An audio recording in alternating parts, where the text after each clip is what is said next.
நான் உங்கள் சிப்பிப்பாறை ஜோதிடரசு ஆதிராகவன் ஜெயபாலாஜி. உங்களுடைய ஜாதகத்தில் சூரியன் பலப்படுவதற்கு மாசி மாதம் போய் பிறந்தவர்கள் மிளகு தானம் பண்ணணும். பங்குனி மாதம் பிறந்தவர்கள் கோதுமையும் அரிசியும் கலந்த சாதம் தானம். அதாவது பங்குனி மாதம் போய் பிறந்தவர்கள் கோதுமை ப்ளஸ் அரிசி கலந்த அதில் செய்யப்பட்ட சாதம் தானம் பண்ணணும். மாசி மாதம் போய் பிறந்தவர்கள் மிளகு தானம் பண்ணணும்.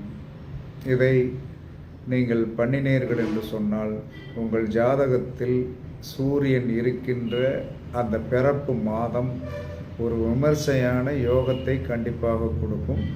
இதை செய்து பாருங்கள், வெற்றி நடைபெறுங்கள். தேங்க்யூ.